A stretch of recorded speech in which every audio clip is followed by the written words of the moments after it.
بسم اللہ الرحمن الرحیم اعوذ باللہ من الشیطان الرجیم بسم اللہ الرحمن الرحیم عزیز طلباء السلام علیکم ورحمۃ اللہ وبرکاتہ الحمدللہ ہم کتاب کشف المراد فی شرح تجرید الاعتقاد کے حوالے سے گفتگو کو جاری رکھے ہوئے ہیں۔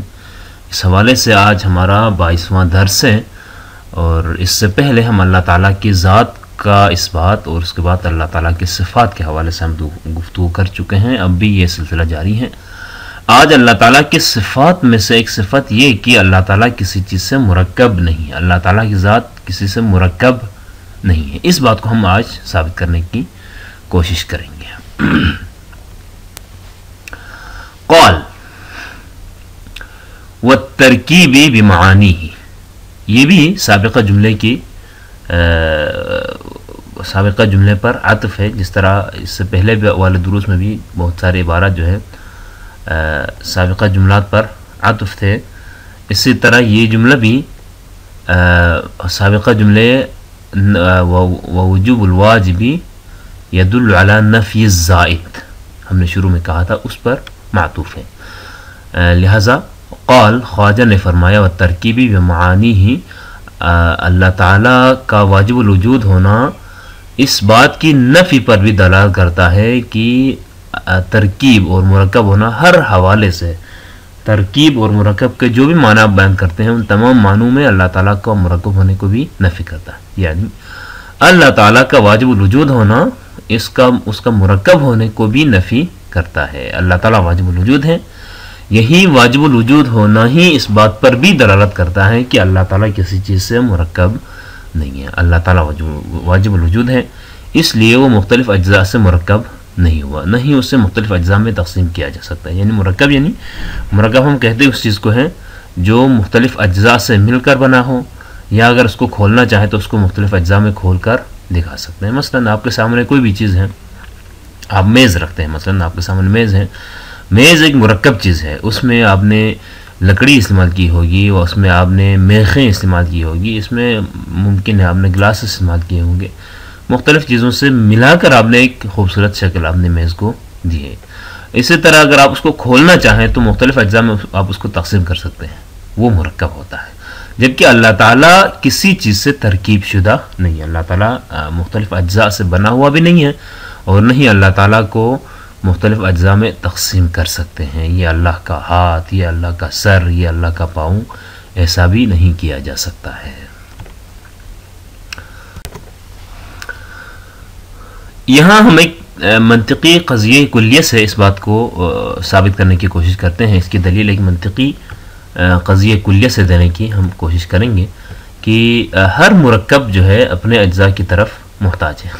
ابھی ہم نے مثال دی تھی، مثال میں ہم نے ایک میز رکھ دیا، یہ میز اپنے اجزاء کی طرف محتاج ہے، کیونکہ کوئی بھی میز اپنے اجزاء کے بغیر یعنی قائم نہیں رہ سکتا ہے۔ ایک میز کو اپنی پوری خوبصورتی کے ساتھ اور جس مقصد کے لیے بنایا ہے اس مقصد کو حاصل کرنے کی خاطر وہ اپنے اجزاء کی طرف محتاج ہے۔ کچھ اجزاء وہ ہیں جو اس کو قائم رکھتے ہیں، کھڑا رکھتے ہیں، کچھ اجزاء وہ ہیں جو اس کی خوبصورتی کے باعث بنتے ہیں، مختلف آپ دیکھ سکتے ہیں۔ یا اس کے علاوہ آپ مثلا کمپیوٹر کی مثال لیں، آپ کے سامنے اگر لیپ ٹاپ ہے تو اس لیپ ٹاپ کو آپ دیکھیں تو یہ بھی اپنے اجزاء کی طرف محتاج ہے۔ جب تک اس کے سارے اجزاء موجود ہیں اور اپنے پورے فنکشنز ادا کر رہے ہیں تو یہ چیز موجود ہے، لیکن اگر ان اجزاء میں سے کوئی ایک جزء میں کوئی خرابی پیدا ہو جائے، کوئی مشکل آ جائے تو یا تو اس کا کام ہی ختم ہو جائے گا یا پھر اس کی جو خوبصورتی ہے وہ ختم ہو جائے گا، یعنی جس خوبصورتی کے ساتھ، جس جمال کے ساتھ یہ موجود ہے وہ نہیں رہے گا۔ لہٰذا ہر مرکب اپنے اجزاء کی طرف محتاج ہے۔ اور اس کی دوسری بات یہ بھی ہے کہ ہر مرکب اپنے اجزاء سے متاخر ہوتا ہے۔ دیکھیں، مرکب بننے سے پہلے اس کے اجزاء مختلف جگہوں پر بکھرے ہوتے ہیں۔ مثلا آپ نے میز کی بات کی تو یہ میز آپ نے مختلف جگہوں سے، کچھ لکڑی سے آپ نے بنایا ہے، کچھ آپ نے میخیں استعمال کی ہیں، کچھ آپ نے ممکن ہے آپ نے شیشہ استعمال کیا ہوگا اور لوہا استعمال کیا ہوگا، مختلف چیزیں۔ تو یہ لکڑی، شیشہ، گلاس، یہ لوہا وغیرہ یہ مختلف جگہوں پر پہلے بکھرے تھے، پہلے موجود تھے، ان سب کو لا کر آپ نے جمع جوڑ کر دیا، ان سب کو لا کر آپ نے ایک خوبصورت طریقے سے سجایا رکھا، پھر جا کر یہ مرکب بن گیا، یہ خوبصورت ٹیبل، یہ خوبصورت میز بن چکا ہے. اسی طرح آپ کے لیپ ٹاپ میں بہت ساری چیزیں مثلا لوہے کی ہیں, بہت ساری چیزیں جو پلاسٹک کی ہیں, بہت ساری چیزیں جو گلاس کی ہیں. یہ ساری چیزیں پہلے سے موجود تھی, پلاسٹک بھی پہلے موجود تھا, لوہا بھی پہلے موجود تھا, اور باقی چیزیں بھی موجود تھیں. ان کو ہم نے جمع جوڑ کر کے پھر آخر میں ہم نے اس مرکب لیپ ٹاپ کو یا کمپیوٹر کو یا کوئی بھی چیز ہے اس کو ہم نے بنایا ہے. لہٰذا ہر مرکب اپنے اجزاء کی طرف محتاج ہے, کیونکہ اس کے اجزاء اس سے مقدم ہیں اور یہ مرکب اپنے اجزاء سے متاخر ہیں, اور یہ اجزاء ہی اس مرکب کے وجود کے لیے علت ہوتے ہیں. یعنی اجزاء ہی نے مل کر اس مرکب کو تشکیل دینا ہوتا ہے, بنانا ہوتا ہے, اس کو اس خوبصورتی کے ساتھ وجود دینا ہوتا ہے.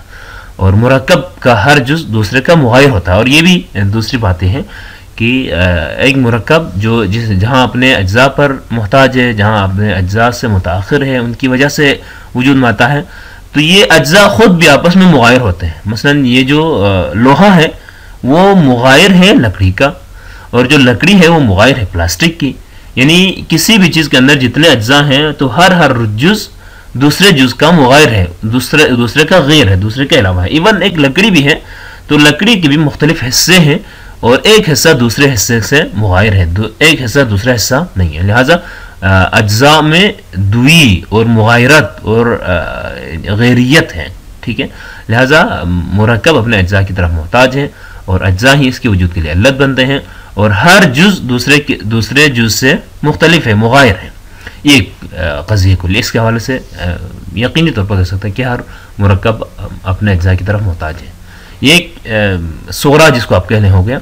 اور ہر وہ شے دوسرا جو ہے کبرا جس کو آپ کہنے, ہر وہ شے جو غیر کی طرف محتاج ہو وہ ممکن ہوتا ہے.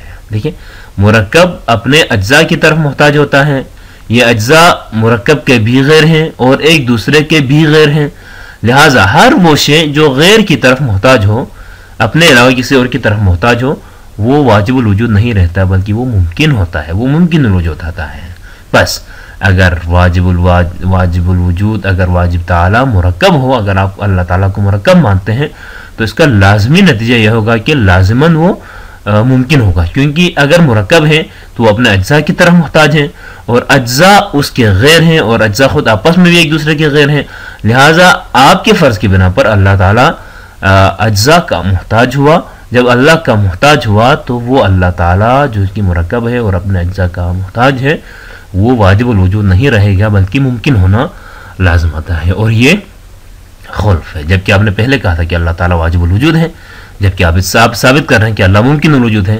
ایک دفعہ واجب الوجود, ایک دفعہ ممکن الوجود. یہ ایک خلف ہے, یہ محال ہے, یہ درست نہیں ہے. بس اس سے معلوم ہوا کہ اللہ تعالیٰ, اس منطقی قضیہ کلیہ سے معلوم ہوتا ہے کہ اللہ تعالیٰ مرکب نہیں ہو سکتا ہے. اب یہاں پر آپ نے لاسٹ میں آپ نے کہا کہ خلف ہے. خلف کیا ہے؟ خلف کیا ہے اس کے حوالے سے یہ بھی منطقی اصطلاح ہے. خلف کیا ہے؟ خلف کے حوالے سے بھی تھوڑی سی گفتگو کرنے کی ضرورت ہے اور تھوڑا سا وضاحت کی ضرورت ہے. خلف کیا ہے؟ خلف یعنی خلاف مفروض. یعنی مختصراً آپ کہنا چاہیں خلف یعنی خلاف مفروض. آپ نے پہلے فرض کیا تھا کہ اللہ واجب الوجود ہے, بلکہ آپ نے ثابت کیا تھا, آپ نے یقین کیا تھا کہ اللہ تعالیٰ واجب الوجود ہے. پھر آپ نے جب اللہ کو مرکب بنایا تو مرکب ہونے کا مطلب تو یہ ہوتا ہے کہ اللہ تعالیٰ ممکن الوجود ہے. آپ کا فرض ہے واجب الوجود, جبکہ آپ ثابت کر رہے ہیں ممکن الوجود. لہٰذا یہ خلف ہے, یہ درست نہیں ہے, وہ محال ہے. خلف محال ہے جو منطق سے منافات رکھتا ہے, اور خلاف معقول ہے. خلف یعنی وہ چیز ہے جو ایک محال ہے. یعنی خلف کو ہم کیا کہہ سکتے ہیں, محال عقلی ہے اور منطق سے منافات رکھتا ہے, اور جو آپ نے معقول بات کی ہے, جس چیز کو آپ نے معقول قرار دیا ہے اس کے خلاف ہو, اسے کہتے ہیں خلف. اب ہم آتے ہیں خلف کی. خلف منطقی نگاہ میں کیا ہے, منطقی نظر میں خلف کسے کہتے ہیں. یہ چونکہ ایک اصطلاحی منطقی ہے, تو اس منطقی اصطلاح منطقی نظر میں خلف سے کیا مراد ہے. منطقی نظر میں یہ قیاس مستقیم کے مقابلے میں ایک قیاس استثنائی ہے. ہمارا منطق میں ایک قیاس مستقیم ہوتا ہے, جبکہ اس کے مقابلے میں قیاس استثنائی. تو یہ خلف منطقی نظر میں اگر دیکھا جائے قیاس مستقیم نہیں, بلکہ اس کے مقابلے میں قیاس استثنائی ہے. اس میں کیا ہوتا ہے, جس میں مطلوب کے نقیض کو باطل کر کے مطلوب کو ثابت کیا جاتا ہے. یعنی خلف وہ ہیں یا قیاس استثنائی وہ ہیں کہ جس میں آپ کا جو بھی مطلوب ہے اس مطلوب کے نقیض کو باطل کر کے مطلوب کو ثابت کیا جاتا ہے. یعنی ہم نے کہا تھا کہ اللہ تعالیٰ مرکب نہیں ہے. مرکب نہ ہونے کا نقیض کیا ہے؟ مرکب ہونا ہے. اب ہم اللہ کے مرکب ہونے کو ہم باطل کرتے ہیں تاکہ اللہ تعالیٰ کے مرکب نہ ہونے کو ہم ثابت کر سکیں. جس طرح ہم نے بھی گزشتہ استدلال میں ہم نے کیا کہ ہمارا دعویٰ تھا کہ اللہ تعالیٰ مرکب نہیں ہے، لیکن اگر اس کو ثابت کرنے کے لیے ہم اس کے نقیض کو باطل قرار دیتے ہیں. جب اس کا نقیض باطل ہوگا تو نقیضان لا یجتمعان ولا یفترقان. جب آپ نے نقیض کو باطل قرار دیا تو اس کا جو اس کے مقابل ہے اس کو وہ خود بخود مطلوب آپ کا جو ثابت ہوتا ہے. ہمارا مطلوب تھا اللہ تعالیٰ مرکب نہیں ہے. مرکب نہ ہونے کا نقیض ہے اللہ تعالیٰ کا مرکب ہونا. جب ہم نے اللہ تعالیٰ کے مرکب ہونے کو باطل قرار دیا، کیونکہ اگر اللہ تعالیٰ مرکب ہو تو پھر وہ اپنے اجزاء کی طرف محتاج ہوتا ہے، اور جو محتاج ہوتا ہے وہ واجب نہیں رہتا، وہ ممکن رہتا ہے. لہٰذا مرکب ہونے کو ہم نے باطل قرار دیا تو اسی سے ہی ہمارا مطلوب جو کہ اللہ تعالیٰ کا مرکب نہ ہونا مطلوب ہے یہ ثابت ہو جاتا ہے. یہ تعریف کی ہے کشاف اصطلاح الفنون وغیرہ میں علامہ تھانوی نے اس کی جو ہے تعریف کی ہے. لہٰذا منطقی نظر میں خلف ایک قیاس استثنائی ہے جو قیاس مستقیم کے مقابلے میں آتا ہے، اور اس قیاس میں ہم اپنے مطلوب کے نقیض کو باطل کرتے ہیں تو اپنا مطلوب خود بخود سے ثابت ہو جاتا ہے. نتیجہ، اب یہاں آ کر ہم ایک نتیجہ نکالتے ہیں. جب آپ نے مرکب نہ ہونے پر منطقی انداز میں آپ نے استدلال بھی کیا، پھر اس کے بعد خلف کے حوالے سے تھوڑی سی ضروری وضاحت تھی، وہ بھی ہم نے کر دی، وہ ہم نے دے دی. اس کے بعد نتیجہ ہم یہ لیتے ہیں، جب معلوم ہے کہ ہر مرکب اپنے اجزاء کا محتاج ہے. جب معلوم ہے، آپ جانتے ہیں، اور یہ ایک واضح سی بات ہے کہ ہر مرکب اپنے اجزاء کا محتاج ہے، اور ہر وہ شے جو غیر کی طرف محتاج ہے وہ ممکن ہے. بس ان دو قضیوں کو جب آپ مانتے ہیں، جب اس کو یہ آپ کی معلومات میں ہے، جب اس کو آپ حتمی جانتے ہیں کہ مرکب اپنے اجزاء کا محتاج ہے اور ہر وہ شے جو غیر کی طرف محتاج ہے وہ ممکن ہے، بس اگر واجب تعالی مرکب ہو تو اس کا ممکن ہونا لازم آئے گا، جو کہ خلف ہے یعنی خلاف مفروض ہے. بس اللہ تعالیٰ کا واجب الوجود ہونا، اللہ تعالیٰ یہ خواجہ کی عبارت ہے. خواجہ کی عبارت میں کہا تھا کہ شروع میں جو آغاز میں کہا تھا کہ اللہ تعالیٰ کا واجب الوجود ہونا اس کے مرکب ہونے کو بھی نفی کرتا ہے، جس طرح بہت ساری اور چیزوں کو نفی کرتا ہے. اللہ تعالیٰ کو آپ نے جب واجب الوجود مانا، اللہ تعالیٰ کو کے سوا باقی سارا ممکن ہے، صرف اللہ تعالیٰ کی ذات کو واجب الوجود مانا تو اللہ تعالیٰ کا واجب الوجود ہونا ہی بہت ساری چیزوں کا نفی کرتا ہے. ان میں سے ایک یہ ہے کہ اللہ تعالیٰ چونکہ واجب الوجود ہے لہٰذا وہ اس کے مرکب ہونے کی نفی کرتا ہے، کیونکہ اگر مرکب ہو تو وہ واجب الوجود نہیں رہتا ہے. مرکب محتاج ہوتا ہے اور محتاج ممکن الوجود ہے، پس اللہ تعالیٰ واجب الوجود ہے لہٰذا ممکن الوجود نہیں ہو سکتا ہے. اب آگے بڑھتے ہیں. یہ ہم نے مرکب کی بات کی تو ترکیب کے کچھ اقسام ہیں.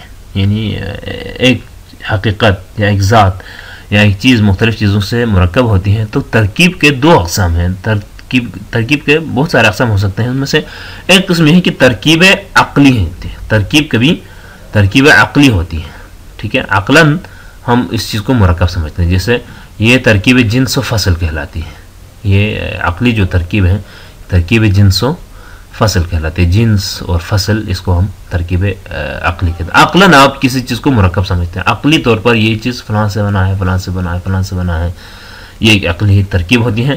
اور کبھی یہی ترکیب خارجی ہوتی ہے، جس سے ہم جسم کی ترکیب مادہ اور صورت سے ہوتی ہے. جیسے جسم کی ترکیب مادہ اور صورت سے ہوتی ہے، اس طرح مقداروں کی ترکیب اس کے اجزاء سے ہوتی ہے. یعنی ترکیب کلی طور پر دو قسم کی ہوتی ہیں. ایک یہ ہے کہ عقلاً آپ کسی چیز کو بہت ساری اشیاء سے آپ مرکب قرار دیتے ہیں کہ یہ فلان چیزوں سے مل کر یہ چیز بنی ہے. جبکہ کبھی ہوتی ہے خارجی طور پر آپ کے سامنے، جس طرح ہم نے پہلے بھی مثال پیش کی، ایک ٹیبل ہے، ایک کمپیوٹر ہے، یا کوئی بھی چیز ہے، گھر ہے. تو یہ گھر پہلے کچھ بھی نہ تھا، لیکن اس کے اندر مختلف پتھر ہیں، لکڑی ہے، لوہے ہیں، اور بھی بہت ساری چیزیں ہیں. ان سب کو ہم نے خارجی طور پر کچھ موجودات کو ہم نے مرکب کیا، آپس میں ملایا، کچھ مادوں کو آپس میں ملایا اور ان کو ایک خاص ترتیب دی اور ایک خاص صورت میں تشکیل دیا، تو اسے کہتے ہیں ترکیب خارجی.